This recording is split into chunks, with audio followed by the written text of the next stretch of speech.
ప్రతిపక్షాల కుట్రతోనే రిజర్వేషన్లకు ఆమోదం లభించలేదని అంటున్నారు కాంగ్రెస్ నేతలు. మరి దీనిపై బీజేపీ నేతల రియాక్షన్ ఏంటి? ఈ విషయంపై టీవీ9తో ఎక్స్క్లూజివ్లీ మాట్లాడారు ఎంపీ అలాగే బీసీ సంఘం నేత ఆర్ కృష్ణయ్య. ఆ బ్రేకింగ్ ఇది. బీజేపీ అగ్రవర్ణాల పార్టీ అని ప్రచారం చేయడంలో అర్థం లేదని అంటున్నారు ఎంపీ బీసీ సంఘం నేత కృష్ణయ్య. బీసీల అభివృద్ధికి బీజేపీ కట్టుబడి ఉందంటున్నారు ఆయన. బీసీల కోసం జాతీయ స్థాయిలో పోరాడుతున్నామని ఆయన అంటున్నారు.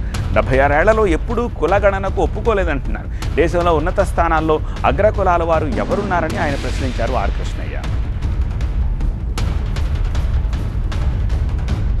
బీసీ బిల్లును ఆమోదించడానికి అసెంబ్లీ ఆమోదించింది.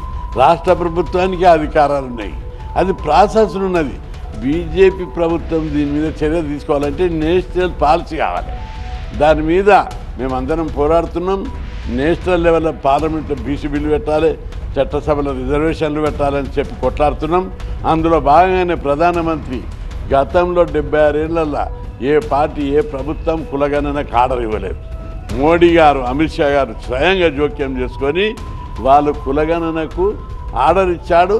కులగణన ఆర్డర్ ఇచ్చిందంటే కులగణన తర్వాత ఈ భారతమాత బిడ్డలైనటువంటి బీసీలకు అన్ని రంగాల్లో వాటా ఇవ్వడానికి మెంటల్గా ప్రిపేర్ అయ్యే కులగణన చేశారు. బీజేపీ పార్టీ ఇంతవరకు అగ్రకులాల పార్టీని బ్లేమ్ చేశారు. ఎవరున్నారు అగ్రకులాల?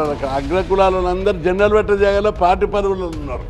కానీ పదవులు, రాజ్యాంగబద్ధమైన పదవులు, నిర్ణయాత్మకమైనటువంటి పదవులన్నీ బీసీల చేతిలో పెట్టారు. కాబట్టి బీసీల డెవలప్మెంట్కు బీజేపీ పార్టీ కట్టుబడి ఉంది.